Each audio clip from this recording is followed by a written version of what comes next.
ओम नमो भगवते वासुदेवाय। नमस्कार, राधे राधे। स्वागत है आपका आपके अपने चैनल द रिलीजियस लाइफ में।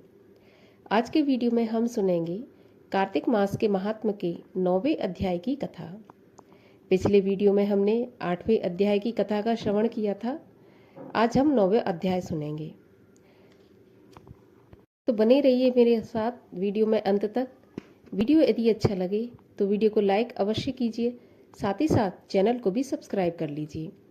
और यदि आपके जीवन में किसी भी प्रकार की समस्या है, जैसे कि धन की समस्या है और नौकरी की समस्या है, संतान की समस्या है, या फिर किसी भी प्रकार की आपके काम में बाधा आ रही है, कैसी भी समस्या हो, आपको मेरे चैनल पर अपनी हर समस्या के उपाय मिल जाएंगे। तो चैनल को सब्सक्राइब अवश्य कीजिए और दिए गए उपायों में से आप अपने हिसाब से कोई भी उपाय करके अपनी समस्या का समाधान कीजिए। तो चलिए अब हम सुनते हैं कार्तिक मास के महात्म के 9वें अध्याय की कथा। राजा पृथु ने नारद जी से कहा, आपने कार्तिक मास के व्रत में तुलसी की जड़ में भगवान विष्णु का निवास बताया है। अब मैं तुलसी जी के महात्म को सुनना चाहता हूँ। तुलसी जी कहाँ और कैसे उत्पन्न हुई, कृपया मुझे बताएं। नारद जी बोले, हे राजन, एक देश में हरिमेधा और सुमेधा नाम के 2 ब्राह्मण रहते थे। एक बार दोनों तीर्थ यात्रा पर चले।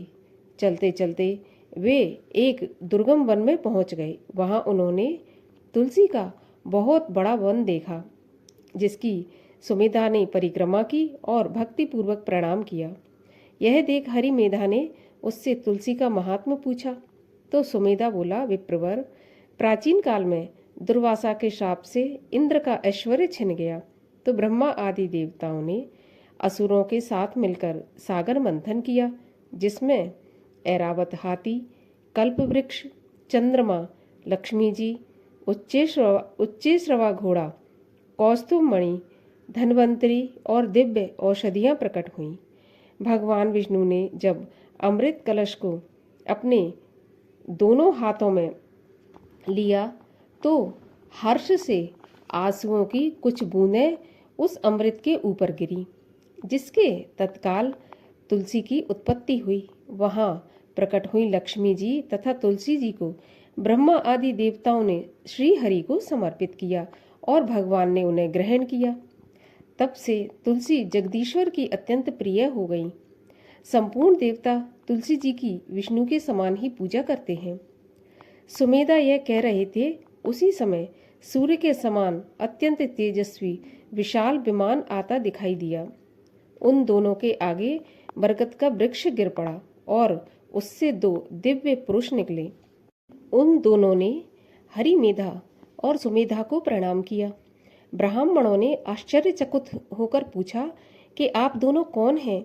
तब उनमें से जो बड़ा था वह बोला, मेरा नाम आस्तिक है, मैं देवलोक का वासी हूँ। एक दिन नंदन वन में क्रीड़ा करते हुए वहाँ देवांगनाओं ने मेरे साथ इच्छा अनुसार विहार किया।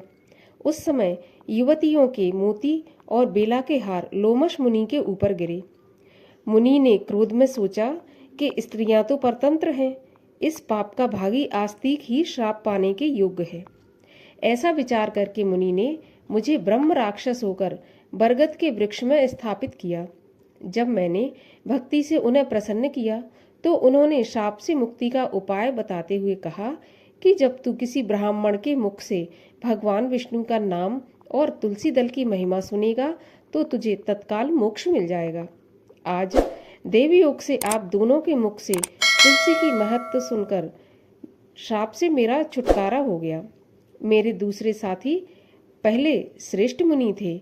एक समय गुरु की आज्ञा का उल्लंघन करके ये ब्रह्म राक्षस के रूप को प्राप्त हुए, किंतु आपके प्रसाद से इनकी भी श्राप मुक्ति हो गई।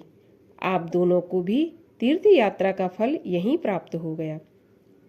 ऐसा कहकर दोनों उन ब्राह्मणों को बार बार प्रणाम करके विमान पर बैठकर अपने दिव्य धाम को चले गए। वे दोनों ब्राह्मण भी परस्पर तुलसी की प्रशंसा करते हुए, गुणगान करते हुए तीर्थ यात्रा के लिए चल दिए। कार्तिक के महीने में तुलसी जी की पूजा का विशेष महत्व बताया गया है। इसी के साथ 9वें अध्याय की कथा समाप्त होती है। यदि कथा अच्छी लगी हो तो वीडियो को लाइक अवश्य कर दीजिए, साथ ही साथ चैनल को सब्सक्राइब कर दीजिए। मैं मिलती हूँ अब आपसे अगले वीडियो में, तब तक के लिए हरे कृष्ण।